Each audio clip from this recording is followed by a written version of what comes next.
I want to talk about one of the biggest issues, I think, in society, which is the loss of critical thought. And maybe we've never had it, but it feels like in the last 10 to 20 years, society's given up on its desire or ability to critically think and evaluate certain things. More often than not, when someone shares a social media post, an interesting fact, a conspiracy theory, a news article, anything along those lines, the very first fact that I check to validate it, to verify it, it's false. It's just easily verifiable as untrue. And right now there's a lot of stuff going around about Epstein files, and there's a ton of awful, atrocious stuff going on in them. There's also a lot of stuff about like whether there was this gap in the documents between certain years where they weren't releasing information, and maybe that's very true, and maybe there's a lot of issue that they're covering up. But one of the biggest factoids that's being dropped is, well, there's this email from Epstein to Ghislaine Maxwell that explains that, like, hey, would you like to join the Shadow Commission for 911? And they use this to connect Epstein to 911 to say the missing documents around 9/11 are tied to Ghislaine Maxwell. It's tied to Epstein because Epstein emailed her. But the person who emailed Ghislaine Maxwell was Ed Epstein, a publicly known reporter who studied presidential and government conspiracy theory things like JFK's assassination. He's not related to Jeff Epstein. He's just a different guy completely. And he emailed Ghislaine Maxwell and she said, no, I don't want to join the thing. And that email was a year and a half after 9/11. And so the fact that people are using this to connect those two events, even though it's very easily verifiable just by looking at the email and seeing who the person who sent the email wasn't Jeff Epstein, is really surprising to me, because that's such a simple, fundamental truth that's very easy to validate. But I think a lot of it comes down to that people don't want to validate. People don't want to use critical thought because critical thought is a threat to their worldview. Because for a long time, people have just accepted the worldview that they are in as truth. And let's say that there's an event that happens, right? Instead of thinking, what does this event mean? One of the first reactions that society has is, let's go see what other people in my echo chamber say about that event. How should I react? How should I respond? Which is why there's such a diverse perspective between Republicans and Democrats on things like the Iran war, because the people in the Republican echo chambers hear, these are the things you should think about the Iran war. People in the Democrat echo chambers think, these are the things that you should think about the Iran war. And both of them are giving up on critical thought and analysis as people seek reconfirming beliefs to justify their own worldview, instead of making one for themselves, which makes it very easy for people to do whatever they want when they have power. Because if they control the way you think, they can do whatever they want and not be challenged.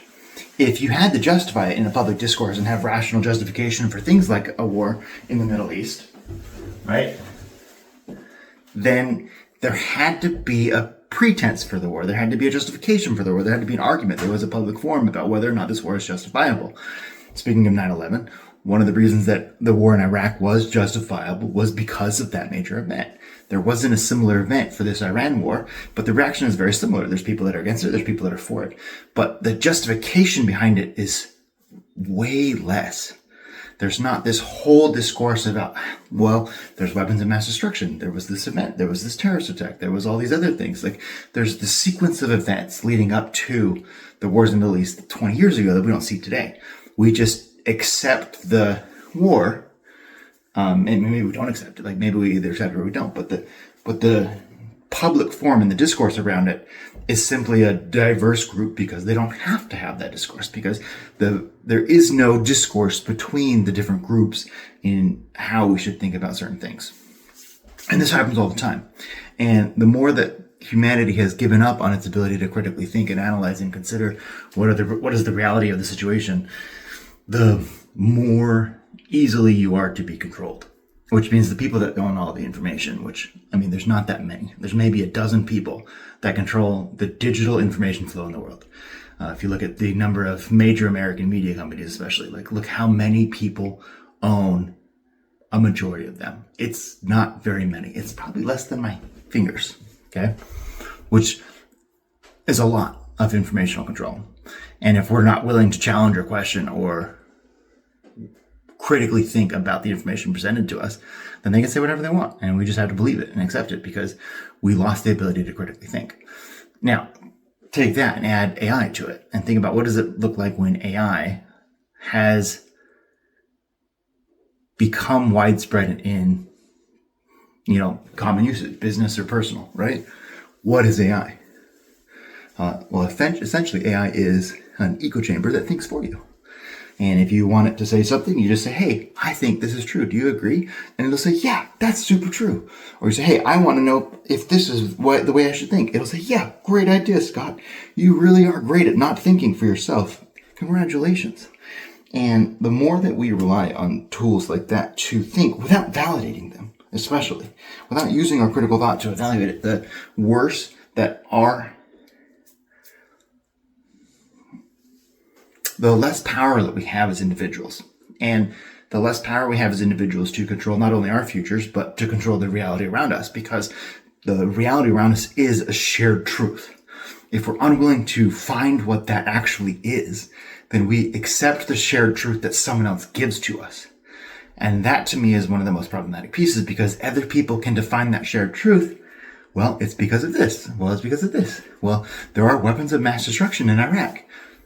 And we accept that truth. And if we're just willing to accept that truth at face value and not have critical thought and belief about it, then we're in another war in the Middle East. And that to me is a really big problem about society. And especially when it comes down to LLMs who are trained to make users feel good and who validate every thought you've ever had anytime you put it in, and who have no actual rational thought themselves. They can't think through basic tasks or questions. And there's a number of questions you can ask it to see this. And take any of the image generators and say, hey, make me a picture with 3 oranges and 7 apples. How many times does it get it right instead of wrong? I can make a picture with that. It won't be as pretty or realistic as ChatGPT's or Gemini's or any of the other modern models, but I can count to 10. So I could do that. Ask it, hey, should I drive my truck to the car wash? It's only 300 meters away. Or should I walk? And it'll tell you, more than not, walk. Ask it, what's heavier, 20 pounds of feathers or 20 feathers?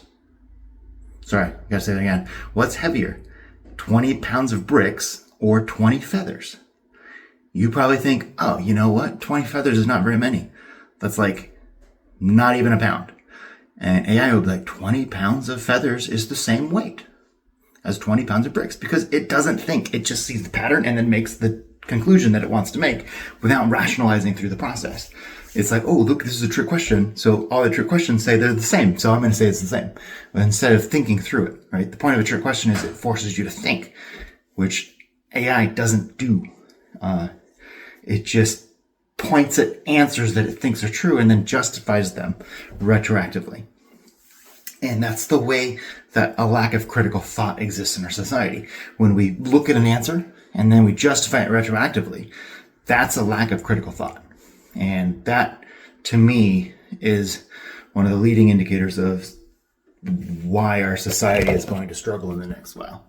I hope it's not true. I hope society can actually figure out this problem and fix it. Think critically, look at information, evaluate whether it's true, and think for yourselves, because that's where the power comes from.